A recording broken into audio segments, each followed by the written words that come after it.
I'm Steven, and I'm your host for Off the Shelf Movie Night, the place where we talk about physical media, real Blu-rays, real 4K discs, and even some DVDs sometimes. Now, there's a lot of reasons a lot of people like physical media. I like it because I like the best possible audio, video, and supplemental bonus features because I'm a student of film as much as I am a lover of film and a filmmaker myself. I like to learn how the filmmaker made the film, and I like to see it the way he or she meant me to see it, not compressed and crunched and noisy with, subpar audio. So I'm still a purveyor of the physical media, and I'm assuming because you're here that you are too. For our first episode, oddly enough, we're not going to talk about a Blu-ray or a DVD. We're actually going to talk about an old school book. That's right, we have a book here. This film is just simply called Cult Filmmakers.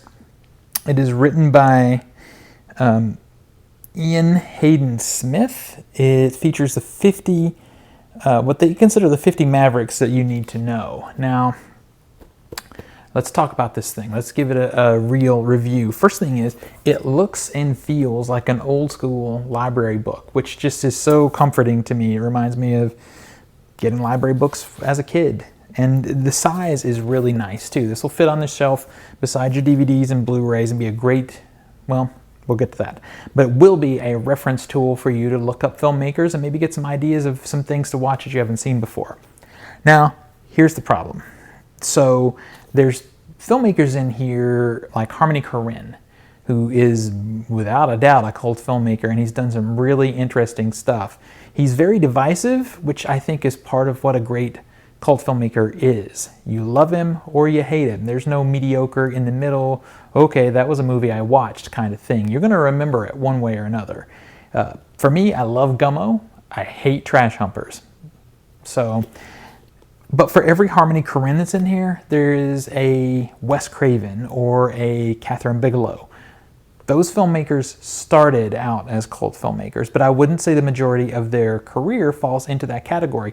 Wes Craven's early work, The Last House on the Left and The Hills Have Eyes, sure, that's cult filmmaking, but from Nightmare on Elm Street forward, he was a mainstream filmmaker that everyone was familiar with. I don't think that he actually fits the mold, and that's the case for probably a third of the filmmakers that are in this book. That said, every filmmaker in here generally, I find to be a great filmmaker. They have something really cool to offer you. So if you pick up this book, you can just pick it up on a Wednesday, flip through it, pick a filmmaker maybe you're not familiar with, and spend the rest of the week trying to find one of their films and have something new and cool to watch over the weekend. So as far as being a successful book that's really focused on hardcore cult filmmakers, not really, but it's a great collection of filmmakers to be sure. One interesting thing that they did, I assume to avoid the cost of or the licensing of having actual pictures of these filmmakers, is they went for this abstract sort of art for their photography that's in here. Let me see if I can show you. And actually, to me, overall, it works really well. So in the front page, this is Wes Craven. It looks enough like Wes Craven that you know who this is, but it's not a licensed photo of Wes Craven. And they have the filmmakers do interesting or funny things that the writer in some way feels like it relates to that particular filmmaker's work. So the artwork is fun. The other thing that I really like about this book is that the write-ups are not as in-depth as you might expect. Normally that sounds like a negative, but for me it's a positive because this is sort of an introduction to each of these filmmakers.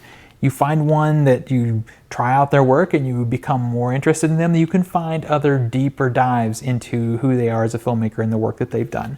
But for the time being, for a reference tool that you can go to, learn about some new filmmaker and maybe pick up one of their films for the weekend, this is a great little book.